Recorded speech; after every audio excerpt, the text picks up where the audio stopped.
As promised, we're back with an update on how to defend against the remote control explosive. It's been causing all sorts of havoc in the high teen level range. So it looks like I have a whole bunch of losses here, but I just want to highlight, notice that I am taking 1 stars, and the reason being, I am defending now in such a way that I'm giving them a free attack at my villain.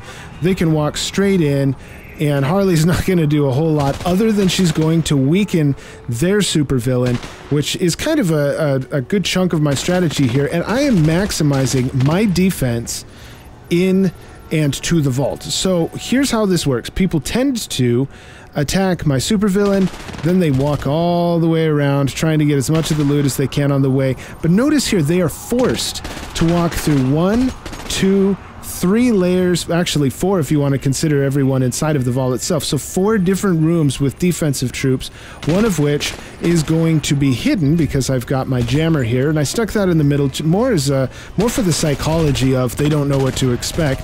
But I also have some mines in here with some barrels, and I do manage to take out a good number of their troops and or bring down the health of their supervillains significantly in the vast majority of these raids. So let's jump straight in. Here we have Killer Croc, a level 7 Killer Croc, level 24 control room.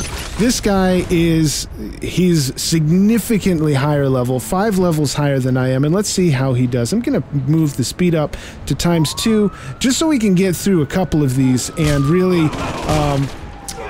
explain the logic and observe the logic a couple of times. So here he's already losing some health. Harley's gonna do a little bit of work.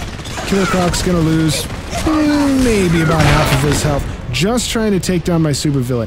Not a very wise way to go about this attack, in my opinion. And frankly, I think he would agree after the results of this raid. So here, Killer Croc, he's regaining some health slowly over time, which is a perk of using Killer Croc. But here go his troops. They're gonna rush in. They're gonna do as much damage as they can. I mowed down so many of his riflemen, and I've almost taken down his tank. Here goes his tank with an explosive right there. Now it's down to Killer Croc and all of my other defenses. Let's see if I can slow this down a little bit. So I've got Killer Croc and 1 machine gunner. Killer Croc at this point, is he giving up? Where's he? Oh, he's going after that couch. He's making sure he's getting as much of the cash as he can. So this safe, he's obviously going to take this safe. It does give him some cash, but look, the majority of my cash is back here. Let's see how far he can get. He's got 49 seconds to try to get into my vault. He's got 1 more mine to deal with. He's still got the bodyguard. He's still got some barricades. And everyone is stunned at the moment because of the stun grenade from my bodyguard. He stuns them again. He's doing work. He's doing work down here. So Killer Croc's health is almost gone. He finally takes down the bodyguard. And here goes an explosion. And my sentry's gonna take this guy down, hopefully. And he just doesn't have enough time to take anything else down. His health's almost gone. And he's down. My sentry managed to defend very nicely. So there's nothing else he's gonna do in that attack. So there you go. I managed to keep him out of my last safe and my vault. Let's take another look with an increasingly popular supervillain. Here we have a level 6, a rank 6 Scarecrow. Again, the actual player level is 3 levels ahead of me. So let's take a look at how he does. Again, we're gonna speed things along at 3x pace just to because he's gonna go straight after Harley. So let's see how Harley defends. He does an awesome job of taking down Harley pretty quickly, but again, he's gonna lose a 1/3 of his health, maybe a 1/3 or 1/4. So that's gonna cause him to suffer a little bit up here. But watch this. Here he's coming through that first door now, and he does an amazing job of taking down my gun almost immediately, using the super skills of his supervillain. Jumps over my sandbags. So he eventually sends someone down to get that chair. Okay. He's trying to keep his supervillain out of the room as much as possible. Wisely done. He knew something was there.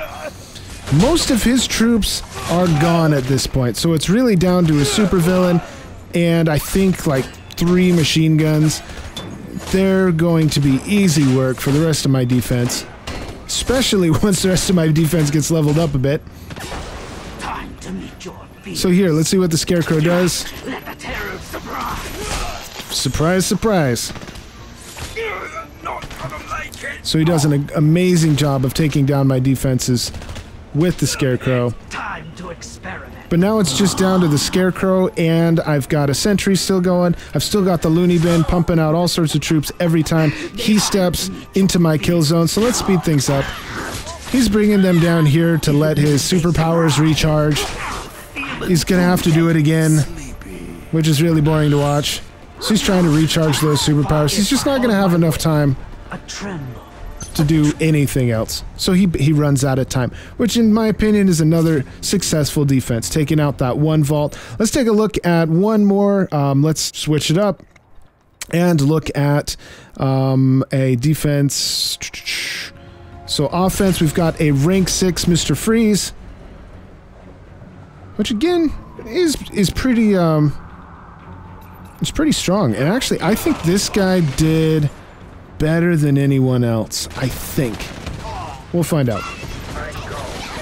So here he manages to take out my supervillain without taking near as much damage to Mr. Freeze.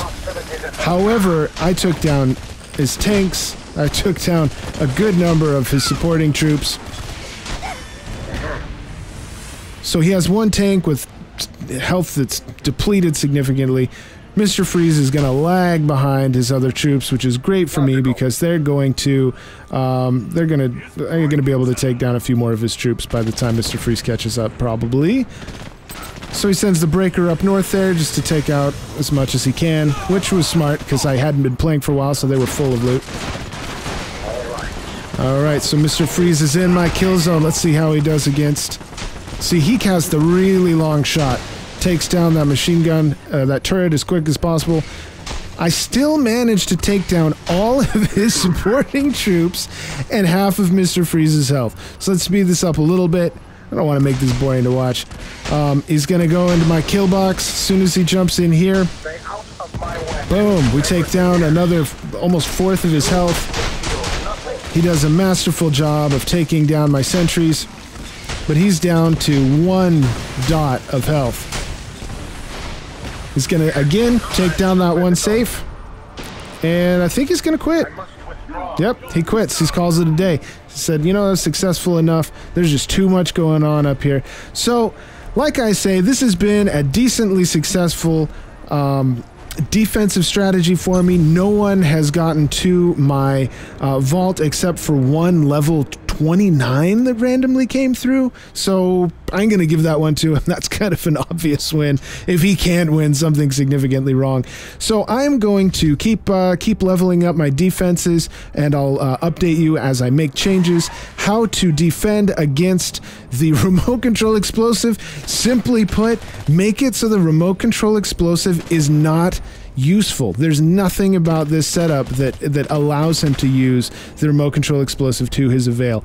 Every one of those attackers had the explosive ready to drop, and they had to try a different tactic, which did not work for them. If you have any comments or thoughts, how you think I can keep this safe more secured, drop them into the comments below. We'd love to hear from you. So I hope you have enjoyed this video. Again, this has been Bunbury with the tips and tricks. We will see you in future videos. Please don't forget to subscribe.